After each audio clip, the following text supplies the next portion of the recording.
Hello friends, तो फिर एक बार स्वागत है आपका अपने यूट्यूब चैनल टारगेट एग्जाम में। तो कैसे हैं आप सभी लोग? आई होप अच्छे होंगे। तो चलिए आज हम देखते हैं R O A R O से संबंधित सामान्य हिंदी से कुछ क्वेश्चन मैंने यहाँ पर लिए हैं। जैसा कि आपको पता है आर ओ और ए आर ओ में दो पेपर होते हैं आपका।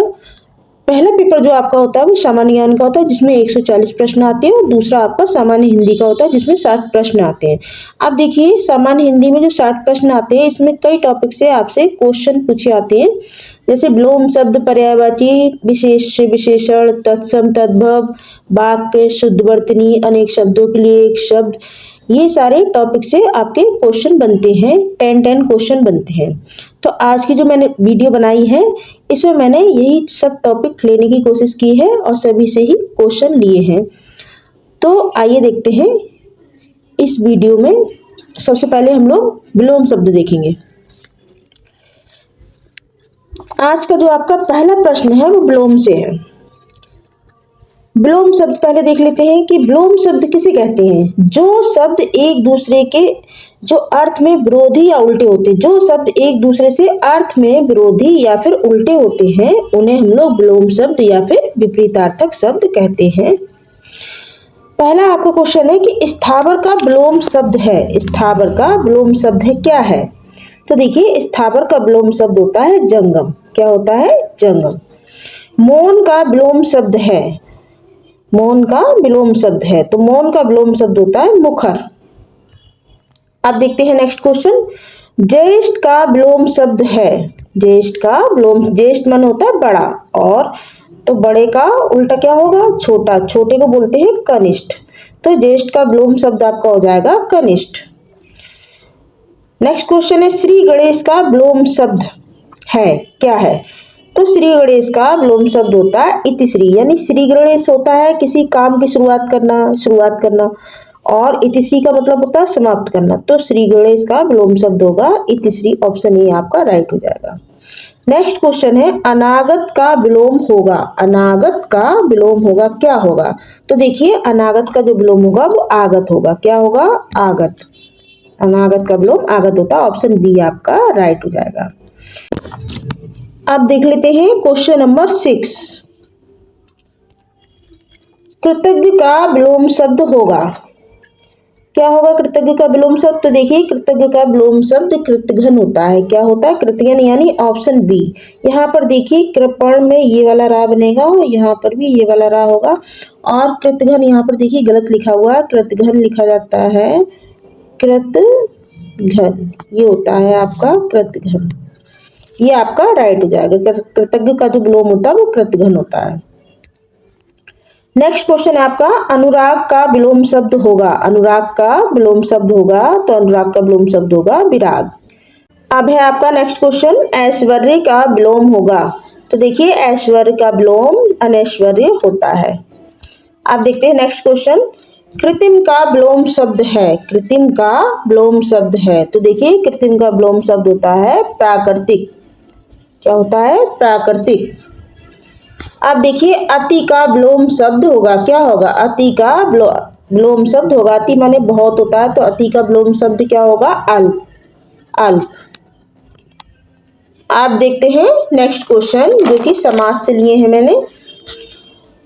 दो अथवा दो से अधिक शब्दों से मिलकर बने हुए नए सार्थक शब्द को क्या कहते हैं? क्या कहते हैं? समास, छंद, संधि, अव्यय क्या कहते हैं? तो देखिए इसको बोलते हैं समास। क्या बोलते हैं? समास। समास कैसे बनता है? समास बनता है शब्दों के योग से, और जो संधि होती है वो वर्णों के योग से बनती है। नेक्स्ट क्वेश्चन है आपका चौपाई के प्रत्येक चरण में कितनी मात्राएं होती हैं? चौपाई के प्रत्येक चरण में कितनी मात्राएं होती हैं? तो चौपाई के प्रत्येक चरण में 16 मात्राएं होती हैं। कितनी होती हैं? 16 मात्राएं होती हैं। यदि आपसे पूछा जाए कि रोला में कितनी मात्राएं होती हैं तो रोला में 24 मात्राएं होती हैं। सोठा में 11 11 13 13 और दोहा में 13 11 मात्राएं होती हैं। नेक्स्ट क्वेश्चन है निम्न में से कौन संख्यावाचक विशेषण है? निम्न में से कौन संख्यावाचक विशेषण है? तो देखिए इसमें अमीर, काला, वह, ये सब नहीं हो सकता, मगर कुछ इसमें देखिए निश्चित अनिश्चित दोनों ही तरीके से अगर देखा जाए तो कुछ पूछा गया, कुछ में कितनी भी संख्याएं हो सकती हैं, थोड़ी या फिर ज्यादा, तो जो कुछ वर्ड है ये संख्यावाचक होगा। जिस समास में कोई पद प्रधान नहीं होता उसे कौन सा समास कहते हैं? जिसमें कोई भी पद प्रधान नहीं होता उसे कौन सा समास कहा जाता है? तो देखिए उसे बहुब्रीहि समास कहा जाता है। क्या कहा जाता है? बहुब्रीहि समास कहा जाता है। आप देखते हैं नेक्स्ट क्वेश्चन। नेक्स्ट क्वेश्चन है आपका, संस्कार शब्द में कौन सा उपसर्ग है? संस्कार शब्द में कौन सा उपसर्ग है? तो देखिए इसमें उपसर्ग आपका होगा सम। क्या होगा? सम। देखिए यहाँ पर हलंत लगा लीजिए, हलंत हो जाएगा आपका सम। सम लिखा जाता है ऐसे, सम, यहाँ पर हलंत आ जाएगा, ये आपका उपसर्ग होगा। तो आपका ऑप्शन ए सही हो जाएगा। नेक्स्ट क्वेश्चन है, किसी भाषा के लिखने का ढंग कहलाता है? क्या कहलाता है? किसी भाषा के लिखने का ढंग लिपि कहलाता है। तो आपका ऑप्शन ए राइट हो जाएगा। शब्द निर्माण की सबसे छोटी इकाई है। शब्द निर्माण की सबसे छोटी इकाई, सबसे सूक्ष्म इकाई है, कौन सी है? तो देखिए वो है वर्ण। वर्ण जो है वो शब्द निर्माण की सबसे छोटी इकाई है। या आपसे पूछा जाए कि भाषा की सबसे छोटी इकाई कौन सी है, तो वो भी वर्ण होती है। नेक्स्ट क्वेश्चन है, दो वर्ण के मेल से होने वाले परिवर्तन को क्या कहते हैं? जब दो वर्णों के मेल में जो परिवर्तन होता है तो वो क्या कहलाता है? तो देखिए वो कहलाता है संधि। आप देखते हैं नेक्स्ट क्वेश्चन, ग्रीस में कौन सी संधि है? तो देखिए ग्रीस में दीर्घ संधि है। कौन सी संधि है? दीर्घ संधि है। ग्रीस में दीर्घ संधि। देखिए दीर्घ संधि की पहचान होती है जहां पर बड़े आ, बड़ी और बड़े ऊ की मात्रा है, यानी जहां पर बड़े आ की मात्रा, बड़ी ई या फिर बड़े ऊ की मात्रा है, तो वहां पर दीर्घ संधि होती है। नेक्स्ट क्वेश्चन है आपका, कविता बहुत ही सुंदर है, वाक्य में विशेषण शब्द बताना है आपको कि कविता बहुत ही सुंदर है, वाक्य में कौन सा शब्द ऐसा है जो विशेषण होगा? तो देखिए इसकी कविता कैसी है? सुंदर है, बहुत सुंदर है। तो देखिए इसकी जो विशेषता है, विशेषण है, वो है सुंदर। नेक्स्ट क्वेश्चन है, संख्या गमन में कौन सी संधि है? संख्या गमन में कौन सी संधि है? तो देखिए संख्या गमन में यण संधि होगी। कौन सी संधि होगी? यण संधि होगी। इसकी पहचान होती है कि जहां भी या, रा, ला, वा यानी अंतस्थ व्यंजन में जितने भी वर्ड होते हैं उन वर्ड पर कोई भी आधा अक्षर लटका हुआ आपको दिखे तो वो हमारी यण संधि होती है।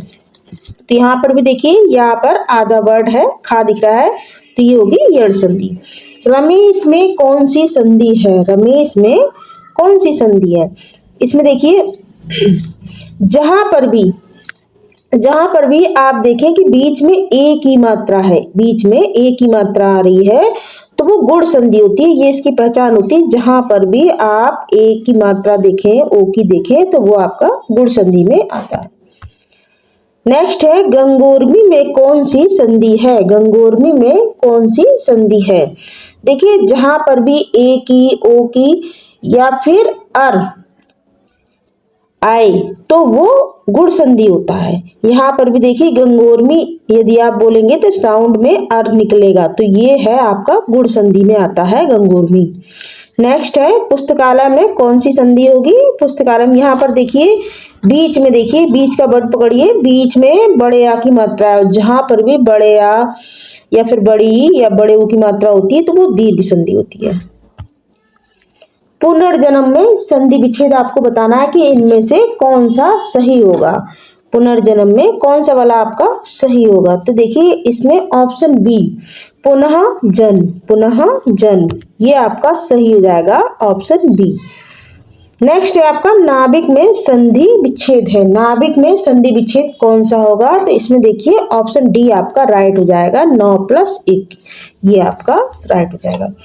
प्रतीक का संधि विच्छेद होगा। इस तरह के क्वेश्चन आपके एग्जाम में बहुत आते हैं, तो इसमें देखिए एक ही तरह के सारे ही वर्ड दिखते हैं, थोड़ा थोड़ा सा चेंज होता है, तो इसमें बड़ा कंफ्यूजन में बच्चे हो जाते हैं कि किस तरह से इसमें से सही ऑप्शन को चूज किया जाए। प्रतीक का जो संधि विच्छेद होगा वो होगा प्रति प्लस एक। प्रत्येक का जो संधि विच्छेद होगा वो होगा प्रति प्लस एक, ऑप्शन ए आपका राइट हो जाएगा। प्रत्येक, प्रति प्लस एक।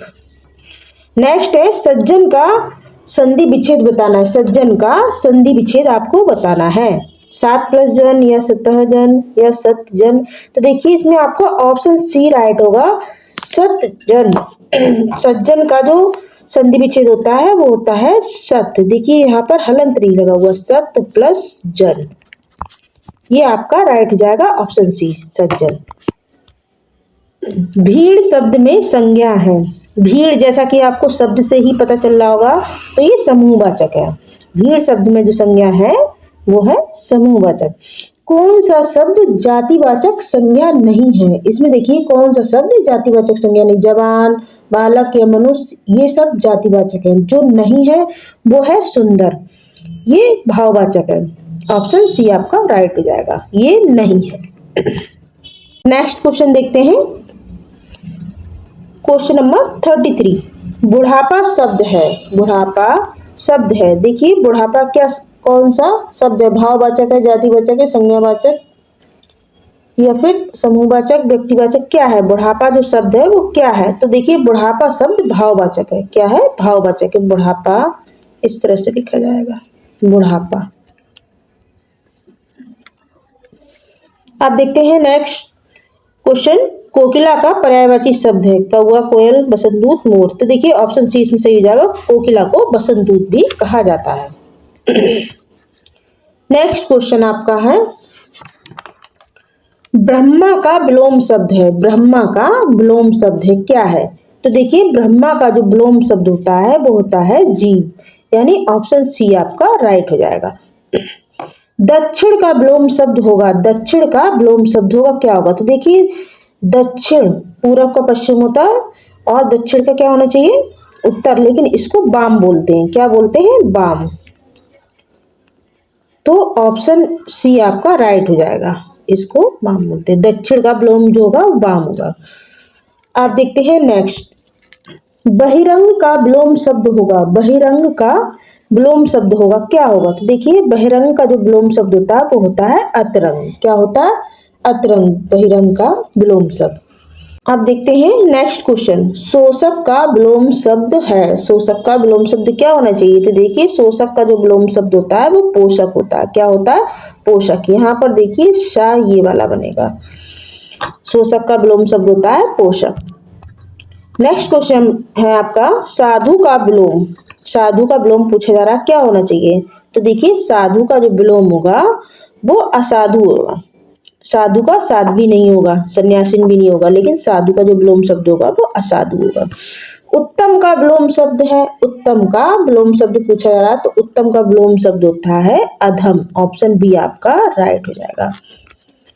नेक्स्ट क्वेश्चन है आपका क्वेश्चन नंबर 41।